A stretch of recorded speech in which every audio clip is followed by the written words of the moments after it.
Hello everyone.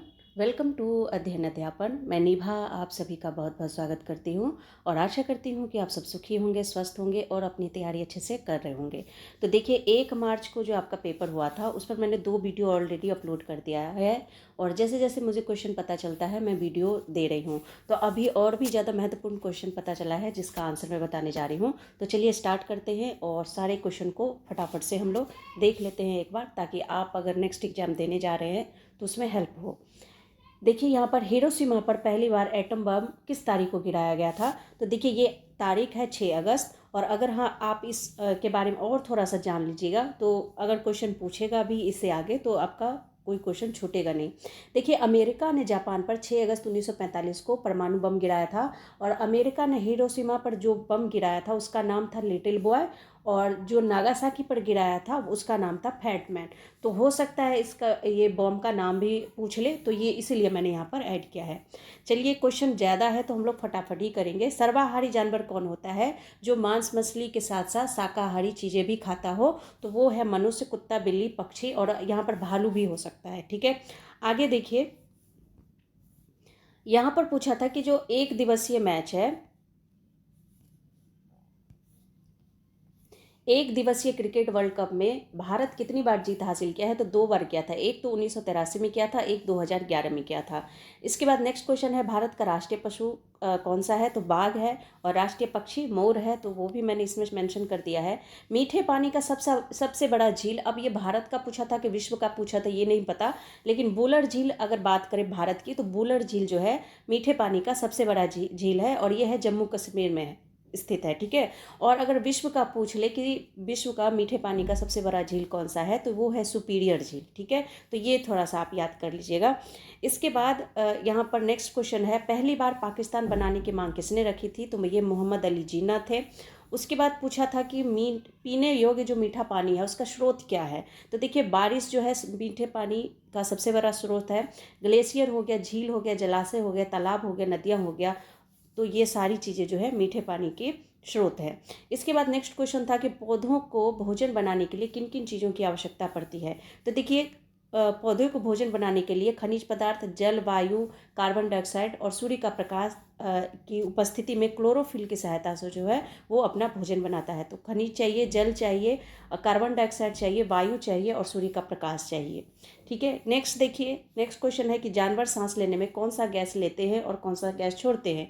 तो जानवर हो या मनुष्य हो, ऑक्सीजन लेते हैं और कार्बन डाइऑक्साइड छोड़ते हैं। ठीक है, तो यहाँ पर ये यही होगा, जो जैसे हम लेते हैं वैसे जानवर भी लेते हैं ऑक्सीजन और छोड़ते हैं कार्बन डाइऑक्साइड। पौधे के किस भाग में श्वसन प्रक्रिया होती है? तो देखिए, पौधे की जो पत्तियाँ होती है उसके रंध्रों में के द्वारा वायु से ऑक्सीजन ग्रहण कर श्वसन करते हैं। तो किससे? पत्तियों के रंध्रों के द्वारा। ठीक है, यहाँ पर पूछा था कि डिसलेक्सिया क्या है? ये आपके पेडागोजिकल क्वेश्चन है, तो ये पठन विकार है। यहीं पर अगर डिसग्राफिया पूछ दे तो डिसग्राफिया यहाँ पर अगर पूछ दे कि डिसग्राफिया क्या है, तो ये है लेखन संबंधी विकार। ठीक है, लेखन संबंधी विकार मतलब लिखेगा नहीं बच्चा, लिख नहीं पाएगा ढंग से। ठीक है, मतलब प को उल्टा करके लिखेगा। जैसे पठन विकार है तो यहाँ पर वो सही से पढ़ नहीं पाएगा। ठीक है, रीडिंग से संबंधित है ये। और ये डिस्ग्राफिया है, ग्राफ से समझ लीजिए, ग्राफ हम कॉपी पे बनाते हैं तो लेखन से संबंधित जो है वो डिस्ग्राफिया विकार होता है। इसी प्रकार अगर डिसकैलकुलिया पूछ दे तो कैलकुलेशन से आप डिसकैलकुलिया याद रखिएगा कि मैथ गणितीय संबंधी जो विकार है वो कैलकुलेशन संबंधित विकार डिसकैलकुलिया के अंतर्गत आता है। ठीक है, आगे देखिए, यहाँ पर घरेलू जानवर को क्या कहते हैं? तो पालतू जानवर। इससे पहले पूछा था कि जंगल में रहने वाले जानवर को क्या कहते हैं? तो जंगली जानवर। भारत में श्वेत क्रांति के जनक कौन है? तो डॉक्टर वर्गीज कुरियन। और ये दुग्ध उत्पादन से संबंधित भी क्वेश्चन पूछा गया था। हरियाली योजना से क्या तात्पर्य है? तो देखिए, हरियाली योजना जो है यहाँ पर बिहार में, इस योजना के अनुसार सरकार किसानों को खेतों में तालाब निर्माण करने के लिए कितने रुपये दे रही है? तो 75,000 रुपये दे रही है। ठीक है, 75,000 का अनुदान दे रही है। तो इसी को कहते हैं हरियाली योजना। अच्छा, लूडो की गोटी का आकार कैसा होता है? तो घनाकार होता है। ठीक है, घन के आकार का होता है। यहाँ पर मार्बल का आकार पूछा था, तो ये देखिए मार्बल, अब यहाँ पर टाइल जो है किसी भी शेप में हो सकता है, स्क्वायर में भी हो सकता है, रेक्टेंगल में भी हो सकता है, तो ये कुछ स्पष्ट नहीं हो पाया क्वेश्चन। उसके बाद नेक्स्ट देखिए, जालियांवाला हत्याकांड के बाद कौन सा आंदोलन हुआ था? तो असहयोग आंदोलन जो है आपका शुरू हुआ था। ठीक है, इसके बाद देखिए, हरित क्रांति से क्या तात्पर्य है? तो कृषि से संबंधित है। नेक्स्ट है, जनसंख्या घनत्व किस राज्य का सबसे अधिक है? तो बिहार राज्य का सबसे अधिक है। इसके बाद नेक्स्ट है, 2011 के अनुसार बिहार की लिंगानुपात कितना है? तो देखिए, ये 2011 जनगणना के अनुसार पूछा था। तो 1000 पुरुष पर 918 जो है महिला है। तो यहाँ पर ये यहाँ का लिंगानुपात है। भाषा अर्जन का सिद्धांत किसका है? तो ये नोम चॉम्स्की ने दिया था कि जो भाषा अर्जन की क्षमता है वो बच्चों में जन्मजात होती है। ठीक है, बच्चे के अंदर माइंड के लेफ्ट साइड में होता है एलएडी, एक डिवाइस होता है। ठीक है, जिसका मतलब होता है लैंग्वेज एक्विजिशन डिवाइस, जो बच्चे की जन्मजात क्षमता होती है किसी भी लैंग्वेज को आसानी से सीखने में। ठीक है, एफर्टलेसली वो लैंग्वेज को सीख लेता है। कौन सी भाषा सीख लेता है? जो मातृभाषा होती है। ठीक है, और दूसरी भाषा भी अगर बच्चे को कम उम्र में सिखाया जाए तो वो सीख जाता है। तो ये कुछ था इसके बारे में। इसके बाद देखिए, भाषा का विकास सबसे अधिक किस में होता है? तो प्रारंभिक जो बाल्यावस्था होती है उसमें भाषा का विकास सबसे जल्दी होता है। उस टाइम आप बच्चे को जितने लैंग्वेज सिखा सकते हैं सीख जाएगा बच्चा। विश्व का सर्वाधिक संख्या वाला देश है चीन। और भारत का राष्ट्रीय पक्षी कौन सा है? तो मोर है। इसके बाद देखिए, सामाजिक भाषा के विकास का सिद्धांत किसने दिया था? तो लेव वाइगोत्स्की कहते हैं कि बच्चे के विकास में, बच्चे को कुछ भी सीखना हो तो सबसे अच्छा है उसको पीयर ग्रुप्स, यानी पीयर्स में, ग्रुप्स में पढ़ाई करना चाहिए। समाज में रह करके कोई चीज़ बच्चा जल्दी सीखता है। तो इन्होंने सामाजिक और सांस्कृतिक का बहुत महत्व दिया है। सांस्कृतिक कैसे? जैसे शादी ब्याह होता है तो उसमें बच्चा खुश हो करके कोई काम करता है, उससे क्या होता है, उसकी जिज्ञासा शांत होती है, चीज़ों को समझता है, देखता है, हेल्प करने में उसको बहुत मज़ा आता है। तो लेव वाइगोत्स्की सामाजिक सांस्कृतिक सिद्धांत को बच्चे की डेवलपमेंट में बहुत ही अहम भूमिका कहते हैं कि ये निभाता है। ठीक है, तो ये आपका लेव वाइगोत्स्की, जब भी सामाजिक संस्कृति आ जाए लेव वाइगोत्स्की लगा दीजिएगा। ठीक है, इसके बाद नेक्स्ट है कि कौन सा राज्य छत पर जल संचय को अनिवार्य कर दिया है? तो ये है तमिलनाडु। रेड डाटा बुक किससे संबंधित है? तो देखिए, रेड डाटा बुक में जो संकटग्रस्त प्रजाति है, चाहे वो पेड़ पौधे है, पशु पक्षी है, कोई भी है, उसका जो है वहाँ पर पूरा उसका दस्तावेज रखा जाता है, उसकी पूरी डाटा उस बुक के अंदर होती है। तो जानवर, पौधों की दुर्लभ प्रजाति और लुप्त प्रजाति का दस्तावेज होता है। ठीक है, ईमानदारी में कौन सी संज्ञा है? तो भाववाचक संज्ञा है। इसके बाद नेक्स्ट है कि सुभाष चंद्र बोस किस देश से होकर जापान गए थे? तो जर्मनी से होकर गए थे। घड़ी की जो गति है वो किसका उदाहरण है? तो आवर्त गति।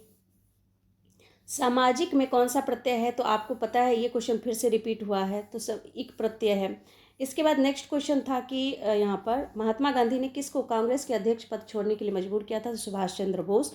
इसके बाद नेक्स्ट क्वेश्चन था कि स्वराज दल की स्थापना कब किया गया था? तो 1 जनवरी 1923 को।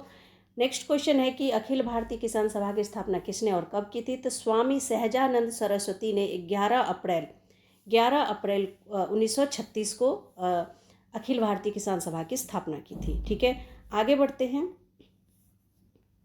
नेक्स्ट क्वेश्चन है कि मछली पालन क्या कहलाता है? तो मत्स्य पालन कहलाता है, पीसी कल्चर कहते हैं। क्रिया के कितने भेद होते हैं? तो 2 होते हैं, सकर्मक क्रिया, अकर्मक क्रिया। रिपीट क्वेश्चन है, इसीलिए एनालिसिस वीडियो सारा देखिए आप लोग, क्वेश्चन उसी में से पूछा जाता है। ठीक है, ज़्यादातर क्वेश्चन आपको मिल जाएगा एनालिसिस वीडियो से। जल में घुलनशील नहीं है, तो देखिए यहाँ पर जो भी ऑप्शन था उसमें तेल जो होता है, कोई भी तेल हो, वो घुलनशील नहीं होगा। इसके बाद नेक्स्ट क्वेश्चन था कि भारतीय राष्ट्रीय कांग्रेस के प्रथम अध्यक्ष कौन थे? तो व्योमेश चंद्र बनर्जी थे। थोड़ा मैं जल्दी इसलिए करवा रही हूँ ताकि आप लोग अगर आज एग्जाम हो तो ये हेल्प हो जाए। भारत पाकिस्तान के बीच कौन सी नदी बहती है? तो देखिए, झेलम, चिनाब, रावी, सतलुज। रावी आ जाए अगर ऑप्शन में तो ये, अगर रावी दिया हो तो ये सही हो जाएगा। ठीक है, रावी यहाँ पर इंपॉर्टेंट हो जाता है, बाकी ये सारी नदियाँ बहती है। इसके बाद नेक्स्ट है 1942 में हजारीबाग के सेंट्रल जेल में कौन सा कैदी भाग गया था? तो जयप्रकाश नारायण भाग गए थे। इसके बाद नेक्स्ट है कि जालियांवाला बाग में किस कवित्री ने यहाँ पर कविता लिखी थी? तो सुभद्रा कुमारी चौहान ने लिखी थी। इसके बाद नेक्स्ट क्वेश्चन है कि विश्व में सर्वाधिक दलहन का उत्पादन कौन सा देश करता है? तो भारत करता है। विश्व कप क्रिकेट में भारत का कौन सा स्थान है? तो हमारा प्यारा देश, हमारा भारत का प्रथम स्थान है। नेक्स्ट है गांधी इरविन समझौते के समय किसे फांसी दी गई थी? तो भगत सिंह को दी गई थी। बिहार में चाय बागान कहाँ है? तो ये किशनगंज बहुत फेमस है, किशनगंज जिला, तो ये आपका हो जाएगा। भोजन बनाने के लिए किस ऊर्जा का उपयोग होता है? तो उष्मा ऊर्जा का होता है। बिहार के उत्तर में क्या है? तो नेपाल है। तो फ्रेंड्स, ये थे आपके कुछ इंपॉर्टेंट क्वेश्चन। उम्मीद करती हूँ आप लोगों को सारे क्वेश्चन समझ आ गए होंगे।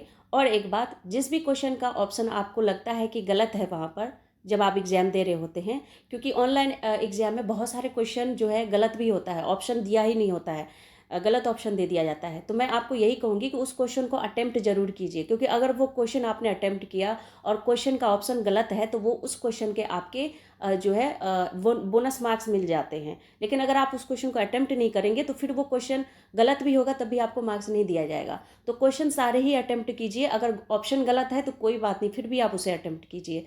तो क्योंकि ऑनलाइन में ऐसा होता है कि गलतियां बहुत होती है, तो अटेम्प्ट सारे ही क्वेश्चन का कीजिए। अगर आपका आंसर कुछ और आ रहा है, उसमें कुछ और दिया है, फिर भी आप टिक लगा के आइए, ठीक है।